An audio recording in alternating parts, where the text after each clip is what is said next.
আপনি বড়লোক হওয়ার জন্য হইলেও পড়েন, অন্তত বড়লোক হওয়ার জন্য হইলে পড়বেন, বাকি 5টা এমনি কাজে দিয়ে দিবে। কি বলেন? কেউ যদি যে কোনো একটার জন্য পড়ে, আপনার মনে করেন সন্তান, আপনি এই কারণে পড়ছেন, সম্পদও পেয়ে যাবেন, ফসলও পেয়ে যাবেন, নদীর পানিও পেয়ে যাবেন, বরকতও পেয়ে যাবেন। রাসূল বলেন মাল্লাজিমাল ইস্তিগফার, কেউ যদি তার জবানে ইস্তিগফার উঠায় দেয়, লাজিম বানায় নেয়, 3টা জিনিস রাসূল বলেন, জাআলাল্লাহু লাহু মিন কুল্লি হাম্মিন ফারাজা। আল্লাহ পাকের কথার বাইরে, এটা রাসূলের কথা, এটাও সত্য। আল্লাহর নবী বলেন যত প্রকার পেরেশানি আসুক, ইস্তিগফার পড়ার দ্বারা সব পেরেশানি দূর হয়ে যাবে। আমিন কুল্লি দিকিন মাখরাজা, চাকরির ইন্টারভিউ দিতে যাচ্ছেন, হবে কি হবে না, ঘুষ দেওয়া লাগবে কি লাগবে না, পেরেশানি, টেনশন, সংকীর্ণ পথ, ইস্তিগফার পড়েন, আল্লাহ পাক আসান করে দিবেন। ওয়ারাযাকাহু মিন হাইসু লা ইয়াহতাসিব, রিজিক যদি কম পান, যদি খাবার দাবার খাইতে পারেন না, আল্লাহর নবী বলেন ইস্তিগফার করো, এমন জায়গা থেকে রিজিকের ব্যবস্থা হবে কল্পনাও করতে পারবে না, এমন জায়গা থেকে রিজিকের ব্যবস্থা হবে। আল্লাহর কথাও সত্য, রাসূলের কথাও সত্য। এই আমলটা যদি আমরা আজকে বাসা পর্যন্ত নেই, তাহলে কামিয়াবি এতটুকুই। ব্যবসায় বসে আছেন, হাতের কাজ আছে, পায়ের কাজ আছে, জবানের আমাদের কাজ থাকে না, জবান দিয়ে কাজ থাকে একটা, খালি গিবত আর গালিগালাজ, আমাদের জবানের কাজই এগুলো। এই জন্য এই সমস্ত কার্য বন্ধ করে যখন সুযোগ হয় জবানে ইস্তিগফার উঠাবো। বিবিকে বলবেন, রান্না করতেছো তো ইস্তিগফার করো, সন্তানকে দুধ খাওয়াচ্ছ তো ইস্তিগফার করো, হুন্ডা চালাইতেছেন ইস্তিগফার করেন, দোকানে বসে আছেন ইস্তিগফার করেন, অফিসে বসে আছেন ইস্তিগফার করেন, ঘুমের আগে ইস্তিগফার করেন। নবী প্রত্যেক দিন 100 বার ইস্তিগফার করতেন। কতবার? তা আমাদের 1 কোটি বার পড়া দরকার, কিন্তু আমরা পড়ি না। এই জন্য আমরা চেষ্টা করবো প্রত্যেক দিন 100 বার কমাস কম ইস্তিগফার পড়তে। 100 বার পড়তে গেলে আসান তরিকা হলো 5 ওয়াক্ত নামাজের পরে 20 বার করে পড়বেন, 100 বার হয়ে যাবে। সিরিয়াল কাদের আগে? শুধুমাত্র নবীর উম্মত হওয়ার কারণে কোনো টেনশন নেই। কারণ আল্লাহ বলেন 2টা কাজ করবা, গুনাহ তো হবেই ভাই। এমন কোনো বান্দা নাই যার গুনাহের মজা লাগে না, তবে গুনাহ করাটা দোষের না, গুনাহের উপরে অটল থাকাটা দোষের। আমি একটা গুনাহ করতেছি, আমি ফিল করি যে আমার গুনাহ এটা, এবং আমি চাই গুনাহ থেকে ফেরত আসতে, চেষ্টা যেহেতু আছে, ইনশাল্লাহ একদিন আল্লাহ পাক কবুল করবেন। কিন্তু আমার চেষ্টাও নাই এবং গুনাহ যে করি, গুনাহকে গুনাহই মনে করি না, তাহলে জাহান্নাম ছাড়া কপালে কোনো কিছু জুটবে না। এই জন্য আল্লাহ পাক বলেন বান্দা গুনাহগার হলেও কাজ করবে কয়টা? 2টা। 1 নম্বর ইস্তিগফার, 2 নম্বর তাওবা। আল্লাহ বলেন ওয়া আনিস্তাগফিরু রাব্বাকুম, আগে বান্দা তোমরা ইস্তিগফার করো, তারপরে সুম্মা তুবু ইলাই। 1 নম্বরে বান্দা ইস্তিগফার করবে, 2 নম্বরে বান্দা তাওবা করবে। ইস্তিগফার আর তাওবা কোনোদিন এক জিনিস নয়। ইস্তিগফার হলো মাত্র গুনাহ করলাম, আল্লাহর কাছে বললাম আল্লাহ মাফ করে দাও, ইস্তিগফার। মালিকের কাছে ক্ষমা চাওয়ার নাম হলো ইস্তিগফার। 2 নম্বর তাওবা, তাওবা মানে সামনে আর কোনোদিন কোনো গুনাহ করব না, এটার নাম তাওবা। নবী বলেন কোন বান্দা যত বেশি ইস্তিগফার করবে, আল্লাহ পাক রব্বুল আলামিন ওই বান্দাকে তত বেশি আল্লাহওয়ালা বুজুর্গ বানায় দিবে। এ মুসলমান, এই কারণে ইস্তিগফারের ব্যাপারে আল্লাহ পাক রব্বুল আলামিন বারবার বলেন। অন্য আয়াতে আল্লাহ ডাক দেয়া বলেন ফাকুলতুস্তাগফিরু রাব্বাকুম ইন্নাহু কানা গফফারা, তোমরা ইস্তিগফার করো, আমি আল্লাহ পাক বান্দার জন্য ক্ষমা ঘোষণা করে দিলাম। সুবহানাল্লাহ। একত গুনাহ করে আবার গুনাহকে গুনাহ মনে করে না, ইস্তিগফার কেমনে করবে? আমি যদি অন্যায় করি আর আমি যদি ফিল করি যে এটা আমার গুনাহ, মানুষের সামনে বেটাগিরি দেখাইলেও আল্লাহর কাছে গোপনে ক্ষমা চাবো। কিন্তু আমি যদি ঘুষ খাওয়ার পরে বলি যে ভাই এটা ঘুষ না, এটা হাদিয়া, তাহলে তো আজীবন সব মনে করেই খাবেন যে হাদিয়া দেওয়াও সুন্নত, নেওয়াও সুন্নত। এখন দেখেন না, গত বেশ কয়েক মাস আগে একটা ভিডিওর প্রকাশ হয়েছে, কি ঘুষের টাকা খাচ্ছে আর বলতেছে ভাই টাকা গনে নেওয়া সুন্নত, একটু গনে নেই। ঘুষের টাকা খাইতেছে, কয় গনে নেই, মানে এটাকে সে সুন্নত মনে করেই খাচ্ছে, এটাকে হাদিয়া মনে করেই খাচ্ছে। সুদের টাকা খায়, সুদের টাকা দিয়ে বিল্ডিং করে, সুদের টাকা দিয়ে ব্যবসা করে, গাড়ি কিনে, আর এটা সুদ না ভাই, এটা ইন্টারেস্ট, নাম পাল্টাই দিচ্ছে। আর ইন্টারেস্টটা অনেক মানুষ এখন বুঝে যে এটা হারাম, এই কারণে এখন নাম ভিন্ন নামে দিয়ে বলতেছে এটা মুনাফা। এটা আরবি নাম, ভাব আছে না একটা, চিন্তা করে আরবি নাম কি আর খারাপ হইতে পারে? এটা ভালো নাম পাল্টায় দিয়ে যদি খাইলে জায়েজ হয়। এই যে আমাদের দেশের ছেলেরা বিয়ে করতে যাইলে বা যৌতুক খায়, এই যৌতুক তারে কিন্তু সে যৌতুক মনে করে না, সে মনে করে শ্বশুরের তরফ থেকে গিফট। এই গিফট মনে করে কদিন পর পর বউরে ফিরায় আর কাছে আমার জন্য গিফট নিয়ে আসে, একটু শোনা যাও। আচ্ছা বলেন, সুদ বলেন, ঘুষ বলেন, সমস্ত গুনাহ কেউ যদি নাম পাল্টায় দিয়ে খাইলে জায়েজ হয়, তাহলে পেট খারাপ হইলে যেটা বেরো এটা ডাইল মনে করে খাইন, জায়েজ হয়ে যাবে। হারাম ভাই হারামি, কথা শুনতে খারাপ লাগলেও হারাম হারামি। হারামের সাথে কোনোদিন হালালকে মিলাবেন না। হালাল খাইতে পারেন না সেটা আপনার দোষ, আপনি আল্লাহর কাছে মাফ চান, নিয়ত করেন, আল্লাহ পাক কবুল করবে। কিন্তু হারামটাকে সাবেত করার জন্য নাম পাল্টায় দিয়ে খাইবেন, আপনি মানুষ না, আপনি হায়াওয়ান জানোয়ার চাইতেও খারাপ। ওরা হলো দেশের লাগি মহামারীর মতন, ফাইলে কলম ঠেকাইয়া চালায় তারা নির্যাতন। ওরা হলো দেশের লাগি মহামারীর মতন, ফাইলে কলম ঠেকাইয়া চালায় শুধুই নির্যাতন। ঘুষের টাকায় ওদের ভুড়ি, সুদের টাকায় ওদের ভুড়ি, করে যে টান টান। ওরা শিক্ষিত শয়তান, ওরা শিক্ষিত শয়তান, ওরা শিক্ষিত শয়তান। ওরা দুর্নীতির ওই আখড়ায় বসে, দুর্নীতির ওই আখড়ায় বসে জাহির করে জ্ঞান, কলম দিয়ে কামায় টাকা, ধরে সাধুর ভান। ওরা ওরা শিক্ষিত শয়তান, ওরা শিক্ষিত শয়তান। ভাই আপনারা রাগ করতেছেন, আপনাদের দিকে তাকাইতে পারতেছি না, মাফ করেন। পীরগিরি আর মাজার পূজা চলছে দেশটা জুড়িয়া, শিরকি আর ভণ্ডামিতে দেশটা গেছে ভরিয়া। গাজার কলকিটান মারিয়া, গাজার কলকিটান মারিয়া দেখায় খাজার শান। ওরা শিক্ষিত শয়তান, ওরা শিক্ষিত শয়তান। যেখানে যাই ভেজালেতে ভরে গেছে দেশটায়, ব্যবসায়ীরাও রাতারাতি কালো টাকায় হাত রাঙায়। এখানে ব্যবসায়ীরা আছেন, ব্যবসায়ীরা এখানে আছেন। রাসূল বলেন আত্তাজিরু সাদুকুল আমিন মান নবিয়িন ওয়াস সিদ্দিকিন ওয়াস শুহাদা। ব্যবসায়ী যারা এরা অনেক দামি, ব্যবসায়ী যারা এরা অনেক দামি। কি দাম জানেন? আল্লাহ বলে, আল্লাহর নবী বলেন এদের হাসর হবে নবীদের সাথে, সাহাবীদের সাথে, শহীদদের সাথে। কিন্তু একটু দুধের লগে পানি মিশাই দিবেন, হ্যাঁ তাহলে হবে। ওজনে একটু কমায় দিয়ে দিবেন, আগেই ওজন বাড়ায় রাখবেন। অথবা আলুর দাম 80 টাকা হইলে 100 টাকা রাখবেন, কথা কয় না। ওজনে কম দেনেওয়ালা ব্যবসায়ী আছে না, এগুলার কারণে আজকে ডিমের দাম বাড়ছে। নাহলে মুরগি পারে ফ্রি, হে করে ধান্দা। কি বলেন? মুরগি যদি কথা বলতে পারতো, দুঃখের ঠেলায় বলতো, ভাইরে এত কক কক করে কষ্ট করে আমি পারি ফ্রি, তুই যে এত দাম রাখোস আমারও 10 টাকা করে দিস। তা মুরগির দিতেন কতটুকু, আপনি নিতেন কতটুকু? তা আমাদের দেশের এই ব্যবসায়ী ভাইরা এরা কেন যে বুঝে না সততার ভিতরেই বরকত, সততার ভিতরে কি বরকত। আপনার 5 টাকা আসুক, এই 5 টাকার দাম আল্লাহর কাছে অনেক বেশি, এবং আপনার এই 5 টাকার বরকত আল্লাহ 5 লাখ টাকার বরকত দিবে যদি সততার সঙ্গে ব্যবসা করতে পারেন।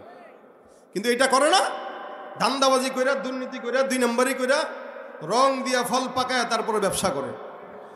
এই ফলটারে তার সন্তানরা সে কোনোদিন খাওয়াবে না, কিন্তু আপনারা ঠিকই দিচ্ছে। এজন্য এখানে প্রত্যেকটা ব্যবসায়ী ভাইদের জন্য দোয়া করি, আল্লাহ এদেরকে বুঝ দান করুন, ওজনও যেন কম না দেয় সেই তৌফিক দান করুন। আল্লাহ এদেরকে সততার ব্যবসায় সময় লাগানোর তৌফিক দান করুন। ভাই ব্যবসার ভিতরে 9% লাভ, রাসূল বলেন 10-এর ভিতরে 9% লাভ ব্যবসার ভিতরে হয়। এই ব্যবসায়ীরা ব্যবসা করা রাসূলের সুন্নাহ, রাসূল নিজে ব্যবসা করতেন, নবী নিজে ব্যবসা করতেন। আপনারা নবীর কাজ করেন, নবীওয়ালা কাজ। এটা ব্যবসা কিওয়ালা কাজ, খালি দিনের দাওয়াত ও তাবলীগের কাজই নবীওয়ালা কাজ না, অনেক কাজ নবীওয়ালা কাজ। জনগণের সেবা করাও নবীওয়ালা কাজ, জনগণকে দান করাও নবীওয়ালা কাজ, দাওয়াত ও তাবলীগের মেহনত করাও নবীওয়ালা কাজ, ব্যবসা করাও নবীওয়ালা কাজ। সময়ে সময়ে আমার পার্শ্ববর্তী বন্ধু বেশে শত্রু রাষ্ট্ররা যখন আমাদেরকে থ্রেট দেয়, তাদের বিরুদ্ধে জিহাদ ঘোষণা করাও নবীওয়ালা কাজ। আপনারা সততার সঙ্গে ব্যবসা করেন, দেশের সম্পদের অভাব নাই আলহামদুলিল্লাহ। এদেশে আলু থেকে শুরু করে এমন কিছু নাই যেটা বাংলাদেশে হয় না। এরা আম করে থ্রেট দেয়, আলু দেব না, পেঁয়াজ দেব না, পানি বন্ধ করে দেব। মনে করছে এরা আলু পেঁয়াজ বন্ধ করলে আমরা না খায় মরবো। এরা মনে করছে আমরা না খায় মরবো। আমরা কই ভাই তোরা সব বন্ধ কর, কোনো কিছু আপত্তি নাই, আল্লাহর রাস্তায় গাঁজাটা এখান থেকে নিয়ে যা, গাঁজা দিস না। আমরা এদেরকে গত 15-16 বছর এই সরকাররা এদেরকে ইলিশ মাছ খাওয়ায় এদের ঘাড় মোটা করে দিছে। এই ঘাড় মোটা করে আমরা তাদেরকে দিছি ইলিশ, তারা দিছে আমাদেরকে গাঁজা। সুতরাং আপনারা ব্যবসায়ী যারা আছেন, দেশের মানুষের জন্য সততার সঙ্গে ব্যবসা করবেন, আমাদেরকে আপনারা ন্যায্য মূল্যে জিনিস দিবেন, তাহলে আর ইন্ডিয়ান পণ্য আমাদের কেনার দরকার হবে না। কথা ঠিক কিনা? যেখানে যাই ভেজালেতে ভরে গেছে দেশটায়, ব্যবসায়ীরাও রাতারাতি কালো টাকায় হাত রাঙায়। ভেজাল থেকে বাঁচতে হলে, ভেজাল থেকে বাঁচতে হলে খোলা রাখো কান, ওরা শিক্ষিত শয়তান, ওরা শিক্ষিত শয়তান, ওরা শিক্ষিত শয়তান। ঠিক কিনা? সুদের কারবারি করবেন, সুদের টাকায় দোকান লাগাবেন, দোকানে ব্যবসার টাকা লাগাইতে যদি সুদের টাকা খাটান, আল্লাহর কসম কিয়ামত পর্যন্ত ব্যবসা করবেন, শেষ জীবনে কোনোদিন বরকত পাবেন না, যা আজীবন বরকত পাবেন না। টাকা কামাইতে পারবেন, কিন্তু সিঙ্গাপুরে যায় 5 লাখ টাকা খরচ করে, 10 লাখ টাকা খরচ করে চিকিৎসা করে আসা লাগবে। কিছুদিন পরে দেখবেন দোকানে আগুন লেগে গেছে, কারণ আপনার সব কিছু 2 নম্বরই। এজন্য আল্লাহ পাক তার মতো বিচার করবেন। তো ভাইরা আমার, টাকা যদি কামাইতে চান, বরকত যদি নিতে চান, একটা আমল বলবো আপনাদেরকে। আচ্ছা বলেন, এখানে আমিও বড় লোক হতে চাই, আপনারাও চান? দুনিয়াতে বড় লোক হতে চায় না এমন কেউ নাই। প্রত্যেকটা মানুষের টাকা দরকার। কেন দরকার? টাকা দিলে, টাকা থাকলে দান করা যায়, টাকা থাকলে মানুষের সেবা করা যায়, টাকা থাকলে আল্লাহর রাস্তায় খরচ করা যায়। সবাই করে না, তবে আপনারা যারা আসছেন আপনারা করবেন, আলহামদুলিল্লাহ, আপনারা ইমানদার। তা আমল, টাকা কামানোর, টাকায় বরকত হওয়ার, ব্যবসায় বরকত হওয়ার একটা আমল আমি আপনাদেরকে দিয়ে আস্তে আস্তে শেষের দিকে যাই। দেখেন আল্লাহ পাক বলছেন, ফাকুলতু আস্তাগফিরু রাব্বাকুম ইন্নাহু কানা গফফারা ইউরসিলিস সামাআ আলাইকুম মিদরারা ওয়া ইউমদিদকুম বিআমওয়ালিন ওয়া বানিনা ওয়া ইয়াজআল লাকুম জান্নাতিন ওয়া ইয়াজআল লাকুম আনহারা। বলেন তো আমার আল্লাহ পাকের কথা মিথ্যা হয় না সত্য হয়? হাসান আল বসরির নাম শুনছেন তো আপনারা? হাসান বসরি, উনি একবার খানকার মধ্যে বসা, ওনার আশেপাশে কয়েকজন লোক, হঠাৎ করে একজন আল্লাহর বান্দা ওনার ভিতরে ঢুকলো, ওনার ঘরে ঢুকলেন, ডাক দেখা, হুজুর আমি আমার জিন্দগিতে এমন কোনো গুনাহ নাই যে এই গুনাহ করি নাই, এমন একটা আমল শিখায় দেন যে আমলের কারণে আল্লাহ পাক রব্বুল আলামিন আমাকে ক্ষমা করে দিবেন। খুব খেয়াল করে শুনেন, হাসান বসরিকে ডাক দেখা, হুজুর আমার এমন কোনো গুনাহ নাই যে এই গুনাহ করি নাই, একটা আমল শিখায় দেন যে আমলের কারণে আল্লাহ পাক রব্বুল আলামিন আমারে মাফ করবেন। হাসান বসরি বলে, যাও যাও, ঘরের মধ্যে যাও, বেশি বেশি ইস্তেগফার করো। কি? নবী বলেন, কেউ যদি ইস্তেগফার একবার করে, আল্লাহ পাক রব্বুল আলামিন ওই বান্দাকে সমুদ্রের ফেনা পরিমাণ গুনাহ যদি হয় আল্লাহ পাক মাফ করে দেয়। বলেন আস্তাগফিরুল্লাহ, নিয়ত করে বলবেন, আল্লাহ সমুদ্রের ফেনা পরিমাণ গুনাহ মাফ করবেন। এটা আল্লাহ পাকের ওয়াদা। হাসান বসরি কয়, যাও ইস্তিগফার করো। 2 নম্বর আরেকজন বান্দা ঢুকলো, ঢুকার পরে বলতেছে, হুজুর আমার এলাকার আসমান থেকে বৃষ্টি হয় না, এমন একটা আমল শিখা দেন যে আমলের কারণে আল্লাহ পাক রব্বুল আলামিন আসমান থেকে বৃষ্টি দিবেন। হাসান বসরি ডাক দেয়, যাও যাও, বেশি বেশি ইস্তিগফার করো। কি পড়ো? প্রথম জন আসলো কি নিয়া? গুনাহ নিয়া। তারে কি দিল? দ্বিতীয় জন আসলো কি নিয়ে? বৃষ্টি নাই, এই কারণে তারাও আমল দিল, যাও ইস্তিগফার করো। তৃতীয় জন আরেকজন ঢুকলো, ডাক দেয়া, হুজুর ব্যবসার মধ্যে বরকত নাই, দোকান দিয়ে রাখছি, পাশের দোকানে কেনাকাটা ধুমসে হয়, আমার দোকানে কেউ তাকায়ও না, আমার টাকা দরকার, এমন একটা আমল শিখা দেন যে আমলের কারণে আল্লাহ পাক আমার দোকানের ব্যবসায় বরকত দান করবেন। হাসান বসরি বলে, যাও যাও ইস্তিগফার করো। এই লোক চলে গেল, আরেকজন ঢুকলো, হুজুর আমার সন্তান নাই, 10 বছর হয়ে গেল বিয়ে করলাম, এমন একটা আমল শিখায় দেন যে আমলের কারণে আল্লাহ পাক আমাকে সন্তান দান করবেন। হাসান বসরি যায় কয়, যাও যাও বেশি বেশি ইস্তেগফার করো। আমাদের দেশের কিছু বেআকলের দল আছে, সন্তান না থাকলে খাজার দরবারে সেজদা দিয়া মান্নত করে, বাবার কাছে সন্তান চায়, আছে না নাই? হাসান বসরি বলে, যাও বেশি বেশি ইস্তেগফার করো। আরেকজন বান্দা ঢুকলো, ঢুকে ডাক দিয়া বলে, হুজুর আমার এলাকার মধ্যে আমি পেরেশানির মধ্যে আছি। আমাদের এলাকায় যে নদী নালা আছে, নদী নালাগুলো শুকায় গেছে, পানি পাওয়া যায় না, কি করব? হাসান বসরি বলে, যাও যাও ইস্তেগফার করো। আরেকজন বান্দা আসলো, ডাক দেয়া বলে, হুজুর ক্ষেত খামারের মধ্যে ফসল নাই, বরকত হয় না, আমল কয়টা? একটা, ইস্তেগফার। 6 জন আসলো, 6 জন কি একই আমল, কি? আস্তাগফিরুল্লাহ। এবার ওনার পাশে যে সমস্ত লোক আছে এরা ডাক দিয়ে বলতেছেন, হুজুর বুঝলাম না, আমল কি একটাই শিখছেন জীবনে? এতগুলা মানুষ আসলো, আমল একটাই, আস্তাগফিরুল্লাহ আস্তাগফিরুল্লাহ। কিছু টাইপের গ্রামগঞ্জের ডাক্তার আছে দেখবেন, পেটে ব্যথা হইলেও না পায় এক্সট্রা, মাথা ব্যথা হইলেও না পায় এক্সট্রা, জ্বর হইলেও না পায় এক্সট্রা, ঠান্ডা হইলেও না পায় এক্সট্রা। এর না পায় এক্সট্রাই শিখছে, আর কিছু শিখে নাই। হাসান বসরিকে এরকম লোক। হাসান বসরি বলে, এই তুমি মনে করছো আমি এটাই শিখছি? না, আমি যে আমলটা দিছি এটা আমার দেওয়া কোনো আমল না, বরং আল্লাহ পাক নিজে কোরআনের মাধ্যমে বান্দাকে আমল দান করছেন। আমলটা কে দিয়েছেন? কে দিয়েছেন? হাসান বসরি ডাক দেয়া বলে, শুনো আমল শুনো, শুনেন। 1 নাম্বার, ফাকুল তুস্তাগফিরু রাব্বাকুম ইন্নাহু কানা গফফারা।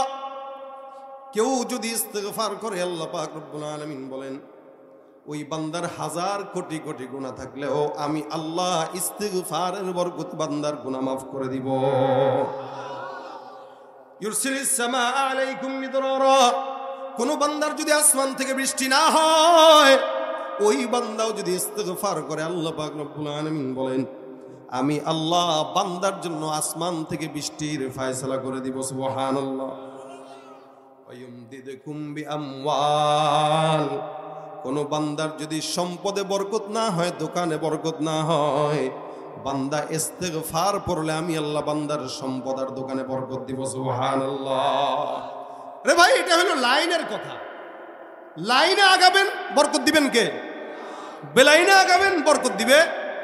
বেলাইনে টাকা কামাইলে টাকা কামানো যায়, 5 তলা বাড়িও করা যায়, গাড়িও করা যায়, 15 বছর পরে বাড়িও থাকে না, গাড়িও থাকে না, সব ফিরে যায়। বুঝলে বুঝেন, না বুঝলে বাদ দেন। এই জন্য লাইনে যদি টাকা কামান, ওই টাকা আপনি কামাবেন, আপনার সন্তান খাবে, নাতি খাবে, পুতি খাবে, 14 পুরুষ খাবে, সম্পদ শেষ হবে না। আর দুর্নীতি কইরা, চুরি কইরা টাকা কামাবেন, ওই টাকা থাকবেও না, টিকবেও না। আপনি যতদিন ক্ষমতায় থাকবেন ততদিন থাকবে, ক্ষমতা নাই, বাড়িও নাই, গাড়িও নাই, ফকিন্নি হয়ে বসে থাকতে হবে। এজন্য বরকত যদি টাকায় পাইতে চান, আমল কি? আস্তাগফিরুল্লাহ। দোকানে বসে বসে আস্তাগফিরুল্লাহ আস্তাগফিরুল্লাহ আস্তাগফিরুল্লাহ। বরকত আসবে কোত্থেকে কল্পনাও করতে পারবেন না। এটা হলো 3 নাম্বার, ওয়াইমদিদকুম বিআমওয়াল। 4 নাম্বার, ওয়াইমদিদকুম বিআমওয়ালি ওয়া বানিন। বিয়ে করছো, সন্তান হয় না, আল্লাহ পাক বলেন ইস্তেগফার করো, আমি আল্লাহ পাক সন্তানের ব্যবস্থা করে দিব। ওয়াজআল লাকুম জান্নাতিন ওয়াজআল লাকুম আনহারা। আমার আল্লাহ পাক 4 নম্বরে 5 নম্বরে ডাক দিয়া বলেন, কোন বান্দার যদি ক্ষেতের মধ্যে ফসল না হয়, ওই বান্দাকে এমন ফসল দিব, চতুর্দিক থেকে দূর থেকে তাকালে দেখলেই মনে হবে যেন জান্নাত। সুবহান। 6 নম্বরে আল্লাহ পাক বলেন, কারো এলাকায় যদি নদীর পানি শুকায় যায়, সমুদ্রের পানি, কি বলে, খালের পানি শুকায় যায়, পুকুরের পানি কমে যায়, ওই এলাকার মানুষজন ইস্তেগফার পড়া শুরু করে, তো আমি আল্লাহ নদী খাল সব পানি দিয়া ভরপুর করে দেব। এই কথাগুলো কার আমল? আমার পীরে দেয় নাই, আমার বাপে দেয় নাই, দিছেন কে? আল্লাহ। ইস্তেগফার জিনিস একটা, ফায়দা অনেক। আপনার যদি মনে হয় আপনি গুনার জন্য ইস্তেগফার পড়বেন না, আপনি বড়লোক হওয়ার জন্য হইলেও পড়েন, অন্তত বড়লোক হওয়ার জন্য হইলে পড়বেন, বাকি 5 টাইম নেই কাজে দিয়ে দিবে। কি বলেন? কেউ যদি যে কোনো একটার জন্য পড়ে, আপনার মনে করেন সন্তান, আপনি এই কারণে পড়ছেন, সম্পদও পেয়ে যাবেন, ফসলও পেয়ে যাবেন, নদীর পানিও পেয়ে যাবেন, বরকতও পেয়ে যাবেন। রাসূল বলেন, মান লাজিমাল ইস্তিগফার। কেউ যদি তার জবানে ইস্তিগফার উঠায় দেয়, লাজিম বানায় নেয়, 3টা জিনিস রাসূল বলেন, জাআলাল্লাহু লাহু মিন কুল্লি হাম্মিন ফারাজা। আল্লাহ পাকের কথার বাইরে এটা রাসূলের কথা, এটাও সত্য। আল্লাহর নবী বলেন যত প্রকার পেরেশানি আসুক ইস্তিগফার পড়ার দ্বারা সব পেরেশানি দূর হয়ে যাবে। আমিন কুল্লি দিকিন মাখরাজা।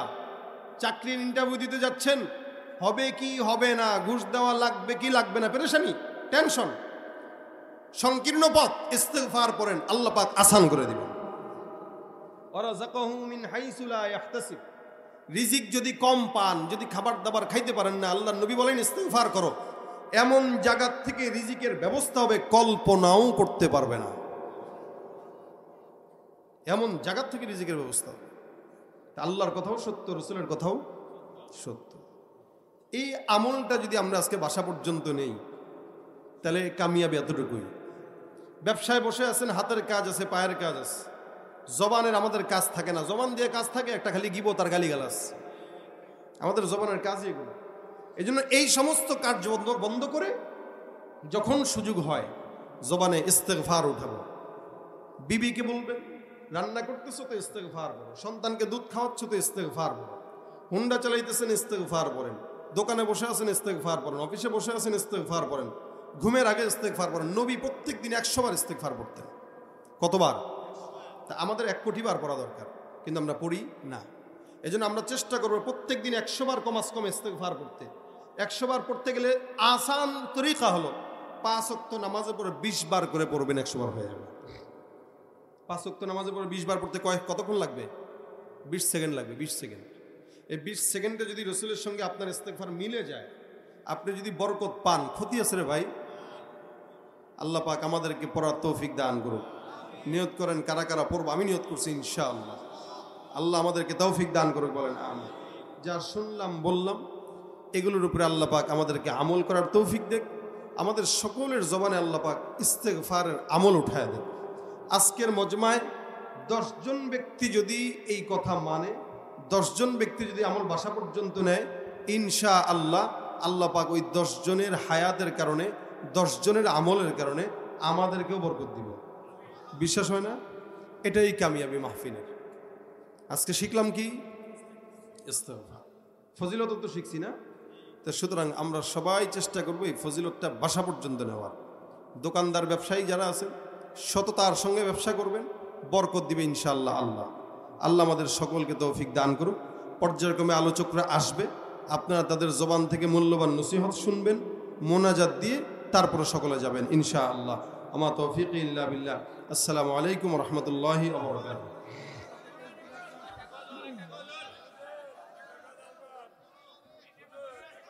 আমি তো গজল গেয়েছি, গাইনি এরকম না, আমার অনেক দূরে যেতে হবে ভাই।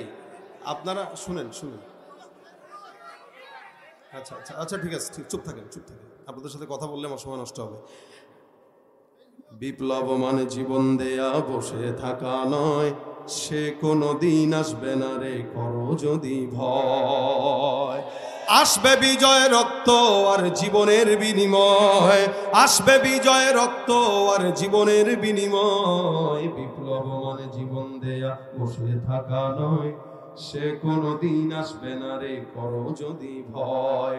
লড়াইয়ের ওই ময়দানেতে যেতে তোমাকে হবে, প্রয়োজনে সব রক্তটুকু জমিনেই ঢেলে দেবে। লড়াইয়ের ওই ময়দানেতে যেতে তোমাকে হবে, প্রয়োজনে সব রক্তটুকু জমিনেই ঢেলে দেবে। তবুও তোমায় লড়তেই হবে, মানিবে না পরাজয়। বিপ্লব মানে জীবন দেয়া বসে থাকা নয়, সে কোনো দিন আসবে না রে করো যদি ভয়। শাসনের নামে কেউ বা পিছছে মেহনতি জনতারে, ইমানের উপর আঘাত ওরা হানিছে বারে বারে। শাসনের নামে কেউ বা পিছছে মেহনতি জনতারে, ইমানের উপর আঘাত ওরা হানিছে বারে বারে। প্রতারণার ওই ফাঁদে পড়ে মোরা জীবন করেছি ক্ষয়, প্রতারণার ওই ফাঁদে পড়ে মোরা জীবন করেছি ক্ষয়। বিপ্লব মানে জীবন দেয়া বসে থাকা নয়, সে কোনো দিন আসবে না রে করো যদি ভয়। বিপ্লব মানে জীবন দেয়া বসে থাকা নয়, সে কোনো দিন আসবে না রে করো যদি ভয়। আসসালামু আলাইকুম ওয়া রাহমাতুল্লাহ।